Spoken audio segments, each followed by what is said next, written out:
Hello दोस्तों, आप सब कैसे हैं। मैं हूं आपकी दोस्त लीना। दोस्तों, आज हम नई कहानी के बारे में जानेंगे जिसका नाम है सारस और लोमड़ी। तो चलिए दोस्तों, चलते हैं हमारी कहानी की तरफ। बहुत पुरानी बात है।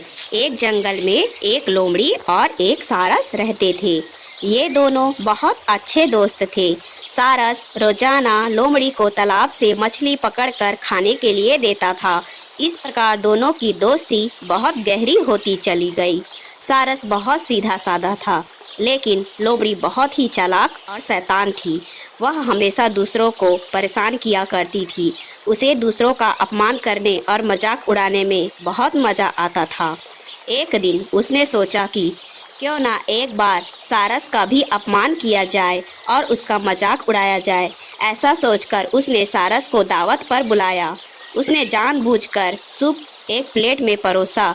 उसे पता था कि सारस प्लेट में से सूप को नहीं पी सकता। उसे सूप ना पीता देख लोमड़ी मन ही मन बहुत खुश हुई और झूठी चिंता दिखाते हुए सारस से पूछने लगी, क्या बात है मित्र, तुम सूप क्यों नहीं पी रहे हो?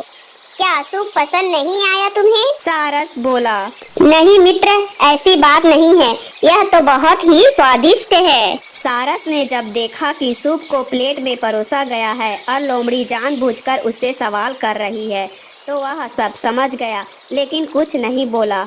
उस दिन सारस को अपमान सहने के साथ ही भूखा भी रहना पड़ा। लेकिन जाते जाते सारस ने भी उसे अपने यहाँ दावत पर बुलाया और लोमड़ी दूसरे ही दिन सारस के घर दावत पर पहुँच गई। सारस ने भी दावत में सूप बनाया था और लोमड़ी के साथ लंबी चोंच वाले अन्य पक्षियों को भी बुलाया था। सारस ने सूप को सुराही में परोसा। सुराही का मुंह इतना छोटा था कि उसमें बस चोंच ही अंदर जा सकती थी। लोमड़ी पूरा टाइम सुराही और अन्य सभी पक्षियों को सूप पीते देखती रही। इसी बीच सारस ने पूछा कि क्या बात है मित्र, सूप अच्छा नहीं लगा क्या? लोमड़ी को अचानक अपने शब्द याद आ गए। सभी बोले कि सूप बहुत स्वादिष्ट है। लोमड़ी को भी सभी की हाँ में हाँ मिलाना ही पड़ा। यह सब देख लोमड़ी अपने आप में बहुत अपमानित महसूस कर रही थी, लेकिन कुछ कह नहीं सकी। तो दोस्तों, इस कहानी से हमें क्या शिक्षा मिलती है?